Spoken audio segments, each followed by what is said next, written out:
buena tarde, licenciado también. Nosotros somos el grupo número 5, integrado por Andrango Fátima, Arteaga Doris, Noques Mónica, Salazar Javier, Santa Cruz Silvia y Tituaña Jimena. Nosotros vamos a explicar acerca de la introducción al sistema de comercio exterior y qué es lo que lo compone o lo integra. A continuación mi compañera va a dar una breve explicación referente. Gracias compañeros y estimado ingeniero. Yo soy Mónica Noques, les voy a dar a conocer sobre la introducción al sistema del comercio exterior.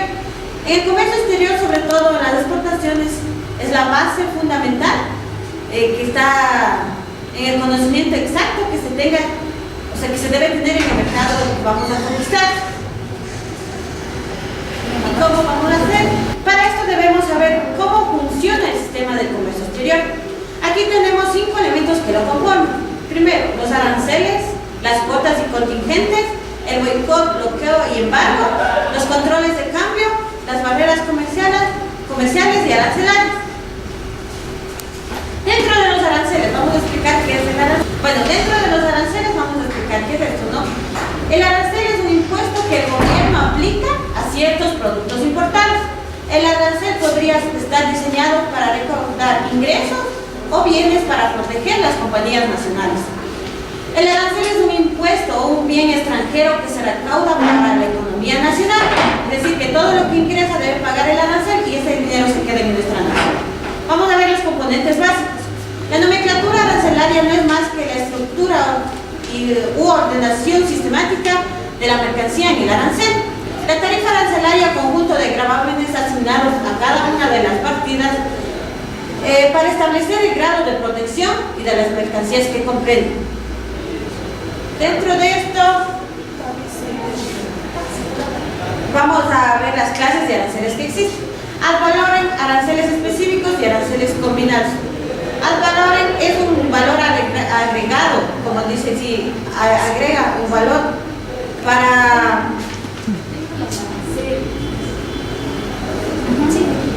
A ver, ad valorem es un valor agregado, como le dice la palabra, que es más que el arancel. Si el arancel es un impuesto, ad valorem es un valor más que el arancel. Los aranceles de importación en el Ecuador. Aspectos importantes que todo importador debe conocer y que está en la Ley Orgánica de Aduanas y el reglamento. Entonces, el tributo de comercio exterior, obligación tributaria aduanera y la base imponible.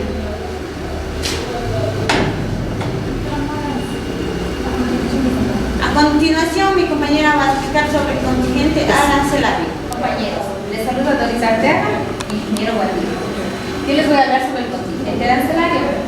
El contingente arancelario es cuando los derechos de importación que se aplican a las cantidades dentro del contingente son más bajos que los que se aplican en las cantidades fuera del contingente. Pueden ser altos, ¿no? Esto nos ayuda aquí dentro de la nación a proteger la industria nacional, que por medio de estos el SENAC puede imponerlos para que se importen mercancías, para que no se importen mercancías que pueden perjudicar a la producción nacional. Otro tipo de contingentes se aplican por los cupos, por los porcentajes de importación para los cuales se debe realizar una solicitud para poder tener cupo, ¿no? Eso es cuando el gobierno establece cupos para las importaciones. Acceso a los mercados, aranceles y contingentes arancelarios. En la actualidad, los miembros de la Organización Mundial del Comercio protegen a los productos agropecuarios únicamente con aranceles. En algunos casos, el equivalente arancelario calculado, al igual que las medidas iniciales, objeto de arancelización, era demasiado elevado para permitir oportunidades reales de acceso para las importaciones. Así se creó un sistema de contingentes arancelarios con el fin de mantener los niveles de acceso existentes para las importaciones y ofrecer oportunidades de acceso mínimo, lo que significa aranceles más bajos en el marco de los contingentes y más tipos elevados para las cantidades fuera del contingente. La salvaguardia especial es un derecho adicional que puede ser temporal con arancelización que tiene el símbolo SDE, que significa salvaguardia especial, con criterios de activación, puede ser si el volumen sube precio baja, proporcionalmente. Como vemos en la gráfica, es la cuota arancelaria que a continuación les vamos a indicar. Se entiende por contingente de importación o exportación el monto de una mercancía que podrá ser exportada o importada según las condiciones de abastecimiento y de oferta nacional del producto objeto de contingente. La administración de los contingentes se podrá hacer por medio de licencias de importación en los casos que los tratados y convenios internacionales los justifiquen estas medidas. Tenemos dos tipos de contingentes. Intracuota es la tarifa arancelaria que se aplicará a las importaciones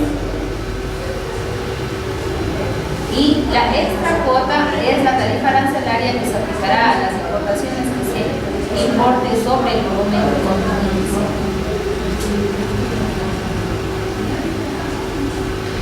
Es un trato especial para las salvaguardias, es para que nuestro país tiene disciplinas especiales que ayudan, ¿no?, al desarrollo agrícola, a la inversión en los insumos y la diversificación de drogas o medicinas. También puede ser en el transporte y para el costo de comercialización. Gracias. Compañeros, ingeniero, mi nombre es Fátima Blanco. Yo voy a dar a conocer acerca de lo que significa o se lo define al boicot. Para eso es necesario nosotros poder establecer de dónde viene esta palabra para poder entender por qué se la utiliza dentro del comercio exterior. Nos podemos remontar al siglo XIX, en la cual un grupo de arrendatarios irlandeses se enfurecieron ante las crueles políticas de recaudación de impuestos de un agente de tierras inglés. Y este capitán se llamaba Charles Boycott, por ende, en ese nombre se le puso, hoy se le llama esta medida. Los arrendatarios furiosos se negaron a trabajar las tierras y aislaron a Boycott tanto económica como socialmente. Ahora, una vez conocida la historia, podemos definir en la actualidad cómo se la utiliza y cómo funciona en sí. La definimos así. Consiste en no realizar transacciones económicas con una persona, empresa o país como medida de represalia por alguna de sus acciones. El boicot es una medida contraria al desarrollo normal del comercio y siempre afecta a terceros, no solo a quien va dirigido. Por ejemplo, si hacemos un boicot contra el champán francés, se está dañando además de los fabricantes, a los empleados, a sus familias, a los transportistas, a los fabricantes de envases y demás proveedores, que seguramente serán ajenos al problema que originó el boicot y pagarán las consecuencias injustamente. Ahora, un ejemplo de lo que ha sucedido.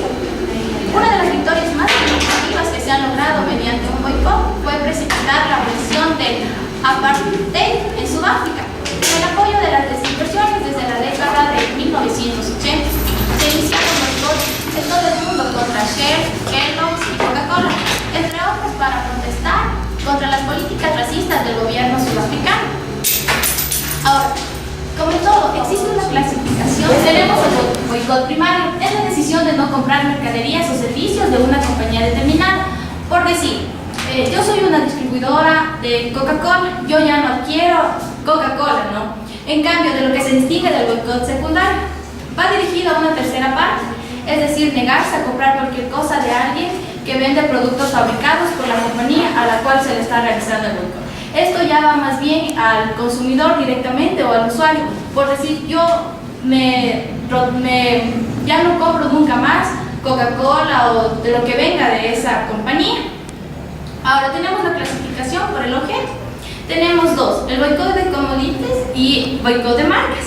El primero hace referencia a una categoría de productos. Es muy específico, es decir, no voy a comprar petróleo, no voy a comprar el móvil o no lo voy a usar. En cambio, el boicot de marcas se orienta a uno en particular. Tenemos por la función el boicot instrumental y el boicot expresivo. El primero, utiliza el boicot como medio para conseguir un fin, que la empresa deje de realizar una práctica o que promueva prácticas diferentes. El boicot expresivo. Este es un fin en sí mismo, no se compran ciertos productos porque el individuo los considera moralmente inaceptables sin pretender lograr ningún cambio. A continuación, el bloqueo y el embargo. Compañeros, el licenciado, buenas tardes. Yo les voy a hablar sobre el bloqueo y el embargo. ¿Qué significa el término embargo? Consiste en una orden o proclama emitida por un Estado en tiempo de guerra. También es una forma judicial de retener bienes para asegurar el cumplimiento de una obligación contraída legítimamente. Es también una medida precautoria de carácter patrimonial autorizada por un juez o un tribunal o autoridad competente, que tiene con igual propósito de cumplir por el deudor sus compromisos con sus acreedores. ¿Qué significa el término bloqueo? Desde 1909, en la Conferencia Naval de Londres, quedó definido como principio de derecho internacional que el bloqueo es un acto de guerra. La política de bloqueo califica como crimen internacional de genocidio conforme a lo definido en la Convención para la Prevención y la Sanación del Delito de Genocidio, aprobada por la Asamblea General de las Naciones Unidas en diciembre de 1948. Tenemos aquí un ejemplo de lo que es el bloqueo, como se viene dando lo que es entre Cuba y Estados Unidos. Nos dice que es un conjunto de medidas de coacción y agresión económica que entraña una conducta genocida que significa aislamiento, asfixia y la inmovilidad de Cuba, ¿no? El bloqueo y el embargo que se ha venido realizando Estados Unidos a Cuba son acciones ejercidas contra Cuba por el gobierno de Estados Unidos.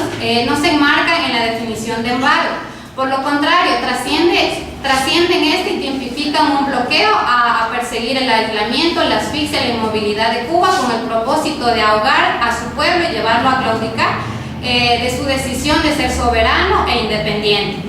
Todo ello constituye precisamente elementos cardinales en el concepto de bloqueo, que significa cortar, cerrar, incomunicar con el exterior para lograr la rendición del sitio por la fuerza o por el hambre.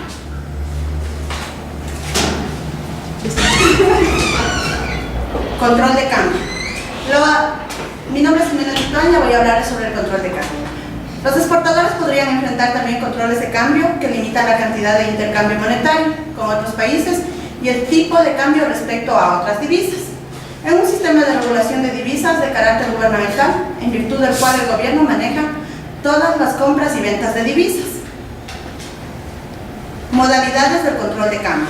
Diversas modalidades de control pueden implantarse de acuerdo con las características del mercado, la índole del problema y la gravedad del cambio.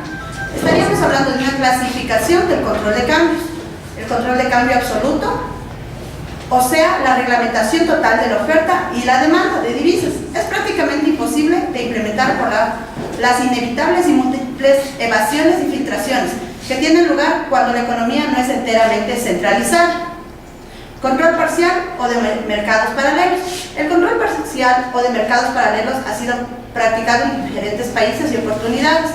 Consiste en un control parcial determinante de la oferta de divisas a precios determinados, con cuyas divisas se atienden necesidades esenciales de la economía y un mercado marginal. Es permitido en el cual se compran y venden cantidades de divisas procedentes de operaciones que se dejan libres y se determinan precios de mercado. Este mercado paralelo o marginal se autoriza para impedir el funcionamiento del extraperlo o mercado negro. Régimen de cambios múltiples. Otra modalidad de control es el régimen de cambios múltiples, en que para cada grupo de operaciones de oferta o demanda se fija un tipo de cambios, tipos preferenciales, más favorables para determinadas exportaciones y entradas de capital y para determinadas importaciones y salidas de capital, y tipos no preferenciales para las restantes operaciones. Este sistema se ha aplicado y se aplica aún no solo en función de objetivos cambiarios o de balanza de pagos, sino como instrumento de la política económica en general. Otro control parcial es la venta de divisas al mejor postor para determinadas operaciones, es decir, el régimen de licitaciones. Buenas tardes, ingeniero. Buenas tardes, compañeros.